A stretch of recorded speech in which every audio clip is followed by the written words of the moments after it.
slithers into the jungle, call it python time. Bold constriction got them wrapped, they entwine. Educational bites, better sharpen your mind. Lens focus tight, capture moments in time. Scales gleaming under lights, stay exotic and rare from the...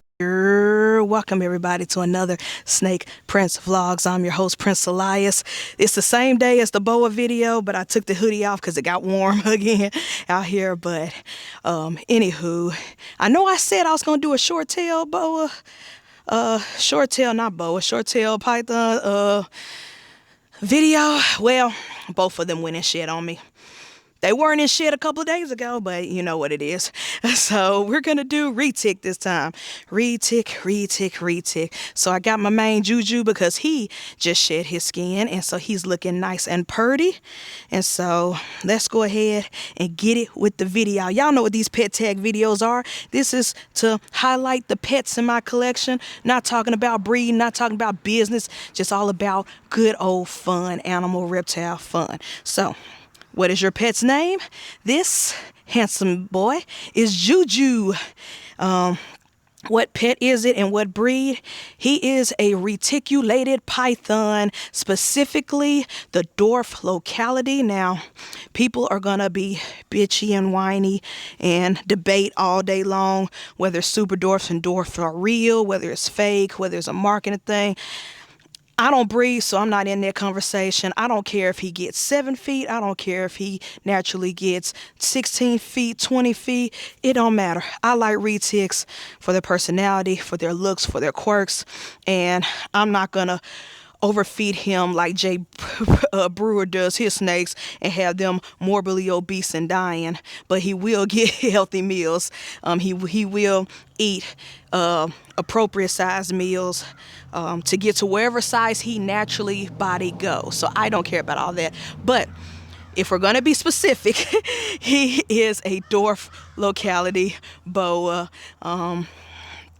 If you go back and watch the video when I bought him home and unboxed him, yeah, I listed his percentages, but I will say he is Calatoa, locality Calatoa mixed with Champaia, however you say that term. But again, this isn't a breeder video. I don't care about that. Y'all don't care about this. This is about pets. So let's just say he's a little reticulated python. He's a shorty reticulated python. And yeah, and that's his species. But either way, I love him. He is growing. If you go back and watch the video when I first brought him home, he was so little, fit in my palm of my hand. Now we are doing arm holding a lot. Which is fine. Let's see. How long have you had your pet? I want to say we're about to go on 2 years.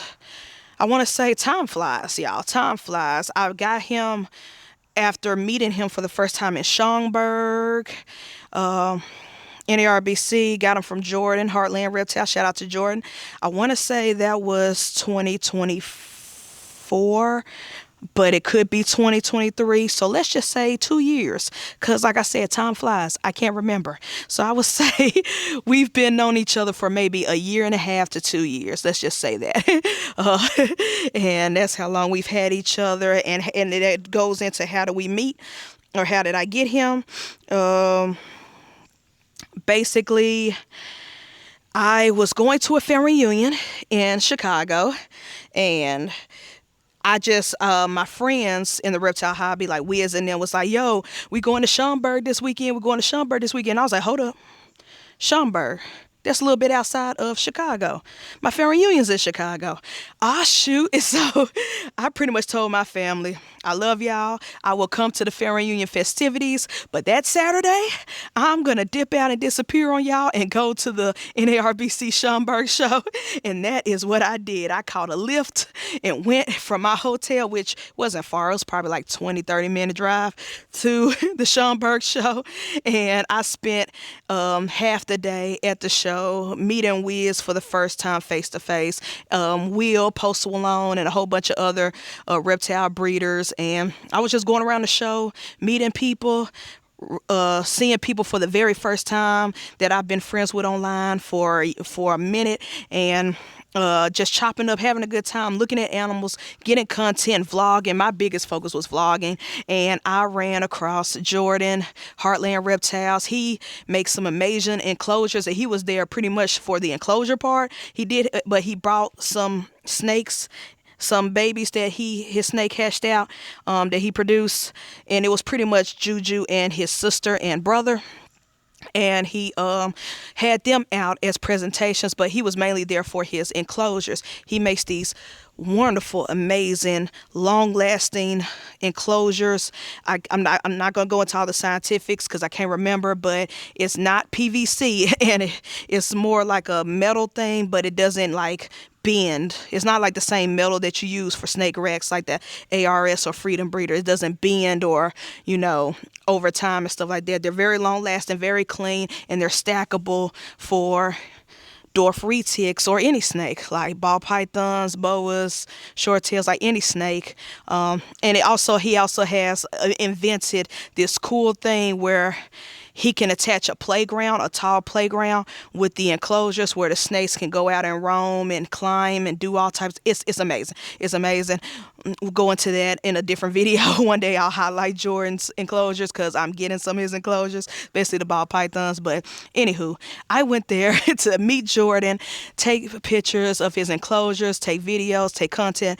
And Jordan said, "Hey, you want to hold one of the babies I produced?" And I was like, "Yeah." And that was my first time. I've always seen retics. I've held retics. Retics aren't new to me, but I've never got a chance to hold or meet a dwarf locality. Specifically, I've always seen the mainlands and their morphs, their typical normal morphs or whatever. So I was excited to see his babies. He said male or female, and I was like, yeah, just give me a boy, I don't care. And he put this guy in my hand again. He was so little, he was so tiny, fitting upon my hand, and I was mesmerized. I think I held him for a good 45 minutes to an hour almost, while Jordan was doing his thing, talking to people about the enclosures, doing the salesman pitch, and doing, working the booth, doing what he was there for at Schomburg. And I was just sitting there beside there, just holding and interacting with Juju, and I immediately fell in love. And I didn't have no money at the time. I was broke as a joke, because I wasn't there. I didn't go to Chicago for a reptile show. I went there for a family reunion. So snakes wasn't in my budget, but I was like, man, one day I held Juju for that long during that show. And I was like, one day I'm gonna get something like that. But the entire trip, the entire family reunion, even all the way home from the family reunion, driving, because we drove down there from Memphis, I'm thinking about this snake. I could not get him off my mind. I was like, man, I really want that snake. If only I could get that snake. I was like, I just couldn't, I kept thinking about him. In my sleep, thinking about having a retic of my own. I was like, I really want that snake.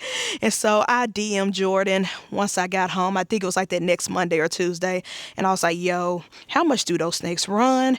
And do you do payment plans? Because I was like, I do not have the money to drop $2,000, $3,000 or whatever. My brain was going in high end for a retic, a dwarf retic. And he was like, yeah, I can do payment plans. And he was like, for you. And he told me the price. I ain't gonna tell y'all the price, but he told me the price. And I was like, that's doable. Payment plan, pay it over time. I got you. And so we worked out a deal. And I told him specifically the one I had. I sent him the picture because I had pictures all in my phone of Juju, of me holding him. And I was like, this is the one I wanted, the one you let me hold. And he was like, well, that was my holdback. But if you love him and you want him, I'll sell him to you. And I was like, yes. And I was like, for this to be his holdback, someone that was going to be a part of his breeding plans, whew, and he trusted me with them. And so anyways, and that was the beginning. That was how we met. That's how me and Juju met at Schomburg Reptile Show. And I never thought I would actually get him the exact snake I fell in love with and bonded with for an hour during that show while Jordan is talking to people, selling enclosures. I was in the background just holding this little baby retic and spending time with him and falling in love. And Side note, his sister, who I also met at the Schomburg show, it actually was bought by Father Dunn, Uptown Exotic. So Father Dunn got his sister, and so we have siblings. And so it's good to have friends who also have a clutch mate, someone who is also a part of that collection, that clutch together. So it's super dope. And I believe her name is Chelsea. Yeah, Chelsea. I almost said something totally different. So Juju and Chelsea got their forever homes the exact same year, which is hilarious, with me and Father Dunn. So that was how we met. How old is Juju? I want to say he about to come on to 3 years old, maybe 2.5, 3 years old. Like I said, when I bought him, well, when I met him at Schomburg, and I can't remember if it's 2024 or 2023. I want to say probably 2023. He was a baby, like a hatching, like in your hand, palm of your hand type baby. So, yeah, I want to say he's like 2.5, almost 3, if not 3. Time is of an essence. Time is, what is time, y'all? It's made up. It's a concept. I'm kidding. But yeah, so that his age, he is one of the young bloods in my house as far as pet goes. We're not talking about the breeder snakes. I have much younger animals, but as far as pets only, the educational shows, the photo shoots, and Juju has done a lot since he's been with me. He has been on a fashion runway show. He's done a couple of photo shoots, and he's done a school visit, and so people love them some Juju. He has won so many hearts over with snakes. People who are afraid of snakes, people, the minute they hear python or reticulated python, they think of dangerous monsters, and then when I put him in their hands, they're like, they're not dangerous at all. They're sweethearts. And so he has changed a lot of minds and hearts in the short span of time he's been with me. Gotta keep these questions on deck because I'd be forgetting. Let's see. What are some quirky things about your pet's personality and relationship mean to you? What does the relationship with your pet means to you? Quirks, retics. Everybody know retics are very intelligent animals. They are. They're very smart. They're very inquisitive. He is easy. I won't say train, I won't say quote unquote train, but he's very easy to learn things like the whole hook training for feeding, because retics do have a very, very fast feeding response. They'll eat while they in shed in blue and can't see a thing. They don't care. They'll eat whenever. And so, you gotta be consistent with the hook training. You have to be consistent when you start them out, because they will think every time you open that enclosure, every time you open that cage, every time you reach your hand, they're thinking food first and then everything else later. So you tap them with that hook or rub them with that hook, and they know, okay, they're quick to get off. Well, at least him, he's quick to get off the food mode and be like, oh, we just chilling today. Like right now, we just chilling today. You just bringing me out to hang out. So, or to clean me or whatever, or clean this poop in my cage. So, that, and also, I'm still learning him a lot as far as personality goes, but as far as, when I take him outside for some outdoor enrichment, because I love doing that with all my snakes, ball pythons, boas, it don't matter. He's very easily spooked. Now, that could be just a natural thing because he's still a young retic. He's not his big, robust, giant predator yet. He's not his full size yet. So it takes confidence. And then, in the winter months when they can't come outside because it's too cold, they spend 3 or 4 months indoors. So when I bring him outside and put him on the grass or put him on the little small trees where he can't climb too high for me to reach, he does get easily spooked by a lot of things. Like he got spooked by a fly. He got spooked by a leaf that he ran into in the grass. There was some leaves on the grass, and he roaming, sniffing everything and stuff. And he poked himself with a leaf and like start flailing like he's some sort of snake with a wobble, just going crazy over that leaf. He's very easily spooked, and when I do have him on the ground in the grass, he does a lot of periscoping, something that ball pythons are very well known for doing, because he's always looking ahead. Now, granted, we do live in the woods. We do live in the countryside out here. We don't live in the city of Memphis. We live outside the city of Memphis. So there's a lot of hawks, a lot of owls, a lot of crows. I think y'all can hear it in the background. And so he has a lot of predators right now. He is not the king of the jungle yet out here. When he becomes full grown, then he'll get more confidence. So I will say one quirk that I learned and I find super funny is that when we're outside for enrichment, every single thing spooks him. A fly, a butterfly, a leaf, a twig that hit the ground, squirrels over the trees, everything just freaks him out. He like, whoa, what's going on? What's going on? And he'll quickly try to climb up my leg or climb on the tripod of my camera right here just to get away for safety or comfort, which I understand. He's a little worm right now. He ain't his big JUJU self yet, but he will be. And for those who don't know, JUJU, his name is from the snake from Princess and the Frog. Mama Odie, the voodoo queen, her pet snake named JUJU, so that's why I named him JUJU. So that's just a little fun fact about his name and how he got it. But yeah, but I love him. He's amazing. He's looking at himself at the camera right now on the screen of the camera because I have a touch screen right here. So that's hilarious. That is funny that he just hone in on himself, his reflection. He like, who? What's that snake? Who is that? But anywho, that is it for this pet tag RETIC edition. This is JUJU, and I'm your host, Prince Elias. Hopefully next week we'll do the short tail that I keep promising y'all episode. They weren't in blue 2 days ago, and now they're in blue. I'm like, wow. So I will get that once they get out of shed. But anywho, and if not, we'll move on to Gamora, the Burmese python, the Burma edition. So this pet tag, JUJU, the RETIC. Oh, and this week for this video, I've already did Lace and Nikki from Irresistible Balls and Lace Balls. Last week with the BOA edition, I nominated Patrick Saunders, aka Snake Man Pat. This week with JUJU, I nominate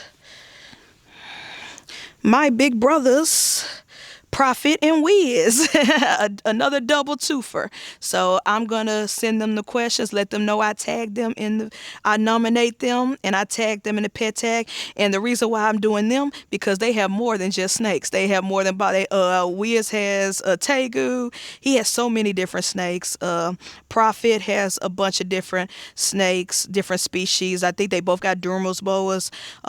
Prophet has a cat, a pet cat. Wiz has Chihuahuas. So y'all have a catalog of whatever you pick, whatever pet you pick you want to do a video on. And again, it doesn't have to be a long form YouTube video like I'm doing. It could be a quick TikTok reel. It could be a members only video for y'all channels. Just something fun just to show off a pet in your collection, a pet in your household that means something to them. So I will send them the questions and that they could answer. And yeah, boys, make a video, bros, you old geriatrics, old minds. But that is it for this video. I'm your host, Prince Elias. This is JUJU, and we will catch y'all in the next pet tag. Peace. Slayer, snap a pic, hit the click, ain't no need to be weird. Created of reptiles where the knowledge flows. Ball pythons in the cut, ready to pose. Boa constrictors lurking, everybody knows. Education meets cool in every frame.